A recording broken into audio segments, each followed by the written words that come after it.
छठी मैया की बहुत बहुत बधाई व शुभकामना हो। आज से नहाय खाए का 4 दिवसीय जो ये व्रत है छठी मैया का, ये शुरू हो चुका है। आज का पहला व्रत है और इसके लिए तो देखिए, कोई भी पर्व हो अपने भारत के अंदर, उसकी अलग ही गौरवशाली एक एकता वाली जो बातें हैं, बहुत हम लोग किताबों में पढ़ते हैं। हर धर्म, अपने भारत के हर धर्म के बारे में पढ़ना पड़ता है कि कौन सी पूजा किस लिए और क्यों अच्छी है। और ये जो पर्व है बिहार का, बहुत ही पॉपुलर है और बहुत गौरवशाली है। इसके बारे में बहुत ऐतिहासिक घटनाएं भी हैं, बहुत ज़्यादा हैं जो कि मैंने पढ़ी है। एक कथा जो बहुत ज़्यादा पॉपुलर है वो ये है कि जब महाभारत के अंदर पांडव हार गए थे जुए के अंदर, तो द्रौपदी ने भी इस व्रत को रखा था। तो सोचिए कितना ऐतिहासिक है, कब से चले आ रहे हैं ये, और कितना इसके ऊपर सबका विश्वास है।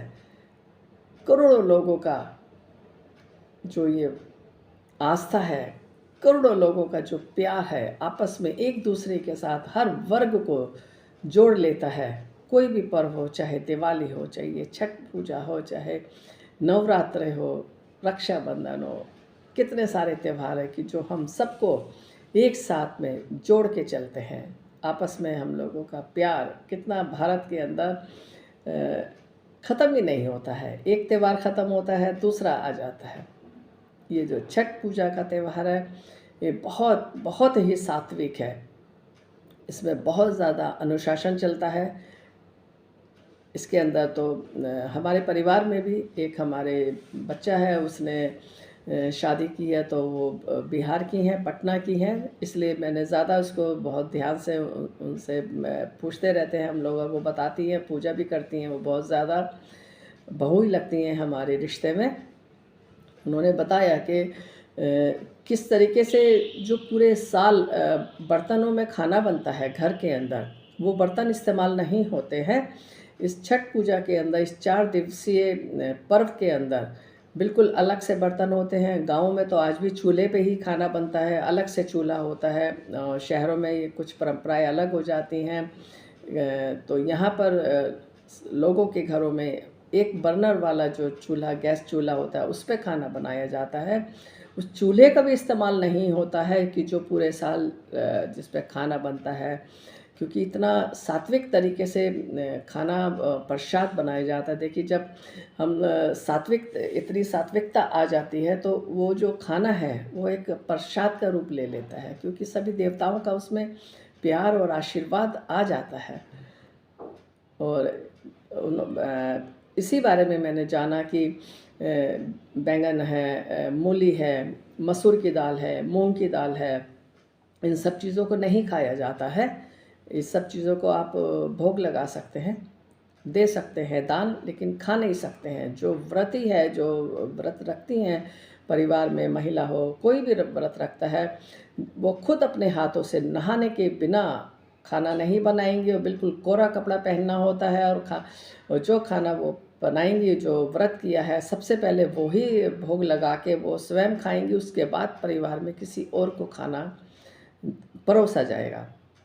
उसके साथ में पूरा महावर के साथ में बहुत सुंदर एक छवि बन जाती है। ऐसे लगता है जैसे साक्षात सूर्य भगवान की जो ऊर्जा है सबके अंदर आ चुकी है। सूर्य भगवान की बहुत अच्छी इसमें पूजा होती है। ढलते सूरज को मैं भी पूजा करती हूँ उनके साथ, क्योंकि देखिए, अपना जो भी अपना भारत के जो पर्व हैं, हर पर्व बहुत पारंपरिक है।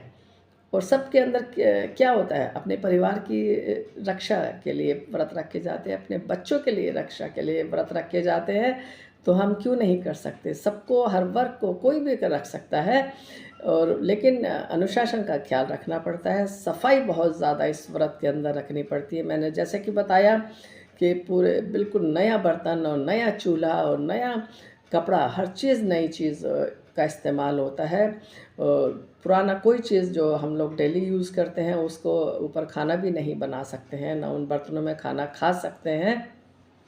और दूसरी बात जो एक बहुत अच्छी चीज़ है इसमें कि जो यहाँ से लेके यहाँ तक बहनें मांग भरती हैं, उसका भी एक कारण है। उसका कारण ये है कि ये देखिए, एक टिप्स मैं साथ के साथ देती जा रही हूँ आपको साथ में, कि जो बहनें सिंदूर ज़रूर लगाती हैं कुछ बहनें, लेकिन उस सिंदूर को बालों के नीचे छुपा लेती हैं आजकल, इतना सा टच करती हैं, ये गलत है, ऐसा नहीं करना चाहिए। अगर कहते नहीं कि जब आपने सिंदूर छुपा लिया तो आपके पति भी छिप जाते हैं, माने ना माने ये आपकी मर्ज़ी है। तो सिंदूर हमेशा दिखना चाहिए जब आप लगा रही हैं, जो भी शादीशुदा महिलाएं हैं उनके सिंदूर दिखने चाहिए। और इसके अंदर जो छठ पूजा में जो ये हमारी बहनें लगाती हैं, वो यहाँ से यहाँ तक जो सिंदूर इसलिए होता है, वो पति की लंबी आयु के लिए होता है, पति के लिए कि उनको लंबी से लंबी आयु मिले, इतना वो नाक से यहाँ तक का सिंदूर लगाया जाता है, जो बहुत सुंदर लगता है, बहुत ही खूबसूरत लगता है। पैरों में महावर लगाना बहुत ही ज़रूरी होता है, और बिल्कुल सज धज के दुल्हन की तरह से एकदम नया कोरा कपड़ा पहन के, नई साड़ी पहन के। देखिए, सबका अपना अपना बजट है और सब अपने हिसाब से सब अच्छे से अच्छा करने की कोशिश करते हैं।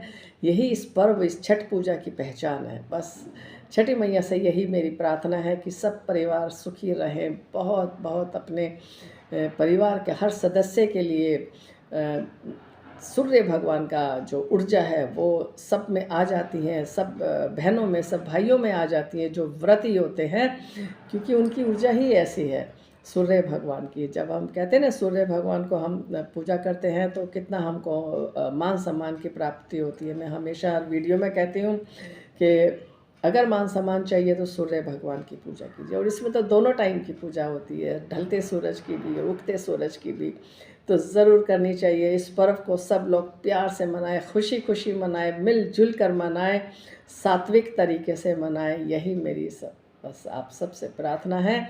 और छठी मैया की बहुत बहुत बधाई, शुभकामना। और रही हाँ, खाने की बात मैं रह गई थी, वो ज़रूर बताना चाहूँगी कि जो इस पर्व के अंदर जो अंदर खाना बनता है वो बहुत बहुत प्रिय और बहुत लोकप्रिय है। गुड़ की खीर और चावल और लौकी की सब्ज़ी, ये खाना इतना पारंपरिक है और इतना सात्विक है कि बस कह नहीं सकती। मैंने तो खा के देखा है, मेरे इतने सारे जो फॉलोअर्स हैं वो सब मेरे, बहुत कई फ्रेंड सर्कल है जो कि मेरे साथ रहते हैं आसपास में, तो हम लोग उनके यहाँ जाते हैं, वो मेरे फेस्टिवल में आते हैं, मैं उनके यहाँ जाती हूँ और खाती हूँ, तो बहुत बहुत ही टेस्टी खाना होता है। गुड़ की खीर का तो जवाब ही नहीं है। 56 भोग एक तरफ है और ये खाना एक तरफ है, और सात्विक तरीके से जो खाना होता है वो खाना ही नहीं होता। मुझे तो प्रसाद लगता है, प्रसाद है ही प्रसाद है। इसको खा के शरीर में एक ऊर्जा पैदा होती है, इम्यूनिटी बढ़ती है। इतना अच्छा टेस्टी खाना बनता है इन 4 दिनों के अंदर, और जो बहुत अच्छा खाना होता है। बस मैं यही कहना चाहूँगी कि जो खुशी मुझे महसूस हो रही है, आप सबको तो उससे 4 गुनी ज़्यादा महसूस हो रही होगी। आप बहुत बहुत हम लोग खुश हैं, बहुत खुशी से इस त्यौहार को मनाएं, प्यार से मनाएं, मिलजुल के मनाएं।